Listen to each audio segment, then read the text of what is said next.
Halo semuanya, perkenalkan nama saya Grace Mirals Maut. Saya mahasiswa Universitas Nusa Cendana, Fakultas Kesehatan Masyarakat, Prodi Psikologi. Nah, jadi dalam video ini saya akan memaparkan sedikit tentang bahasa sebagai pemersatu bangsa. Nah, pertama-tama kita harus mengetahui terlebih dahulu bahasa itu apa sih sebenarnya. Jadi bahasa adalah alat untuk berinteraksi yang dimiliki manusia untuk berkomunikasi dengan manusia lainnya menggunakan tanda, misalnya melalui kata dan juga gerakan. Nah, ini tuh bertujuan untuk menyampaikan pikiran, gagasan, konsep, atau perasaan. Nah, Indonesia adalah negara kepulauan yang terdiri dari berbagai macam suku, bangsa, dan budaya. Begitu pula dengan bahasa. Indonesia memiliki beragam bahasa daerah yang tersebar dari Sabang sampai Merauke. Dari 714 suku di Indonesia, terdapat lebih dari 1001 bahasa dari daerah yang berbeda. Jadi bisa dibilang dalam satu suku itu bisa memiliki beberapa bahasa yang berbeda. Nah, namun apa sih sebenarnya yang menjadi pemersatu dari bahasa-bahasa yang beragam itu? Tentu saja bahasa Indonesia, yaitu bahasa persatuan negara Indonesia. Nah, masyarakat di suatu daerah umumnya menggunakan bahasa daerahnya untuk berkomunikasi. Misalnya di daerah saya, Nusa Tenggara Timur, umumnya menggunakan bahasa Kupang. Namun di Nusa Tenggara Timur juga memiliki banyak suku dan setiap suku itu punya bahasanya tersendiri. Bahkan walaupun satu suku, namun jika tempatnya berbeda atau bisa dibilang tidak sekampung, itu juga memiliki bahasa yang berbeda. Bayangkan jikalau suku Alor dan suku Rote di Nusa Tenggara Timur ingin berkomunikasi, tetapi mereka berkomunikasi menggunakan bahasa daerahnya masing-masing, maka akan terjadi kesalahpahaman ataupun ketidakpahaman dalam percakapan tersebut.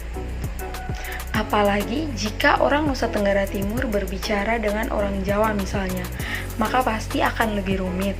Padahal kedua orang ini adalah satu kebangsaan. Nah, jadi solusi terbaik adalah menggunakan bahasa Indonesia yang tentunya seluruh masyarakat Indonesia di berbagai daerah telah mengetahui dan paham. Itulah salah satu alasan pentingnya kita belajar bahasa Indonesia. Kami, putra dan putri Indonesia, menjunjung bahasa persatuan bahasa Indonesia. Itulah bunyi poin ketiga dalam Sumpah Pemuda yang merupakan salah satu bukti yang menunjukkan pentingnya bahasa Indonesia sebagai bahasa persatuan.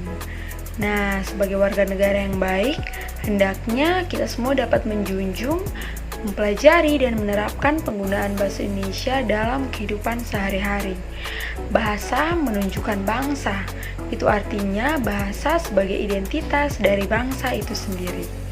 Nah, fungsi bahasa Indonesia selain kedudukannya sebagai bahasa nasional, bahasa Indonesia juga memiliki 4 fungsi lain, yaitu yang pertama, dia sebagai lambang kebanggaan Indonesia, yang kedua, lambang identitas negara, yang ketiga, sebagai alat penghubung antar masyarakat, antar daerah, antar budaya, dan yang keempat, sebagai alat yang memungkinkan penyatuan berbagai suku bangsa dengan latar belakang sosial dan budaya juga bahasa yang berbeda-beda dalam kesatuan kebangsaan bangsa Indonesia.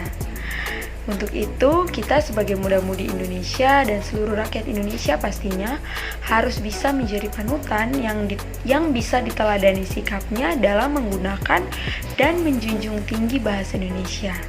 Sikap berbahasa Indonesia secara positif akan dapat menjadikan bahasa Indonesia semakin berperan secara nyata sebagai perekat persatuan dan kesatuan bangsa. Sudah saatnya kehidupan kebangsaan dibekali dengan semboyan, bangsa yang besar adalah bangsa yang menjunjung tinggi budaya dan bahasanya.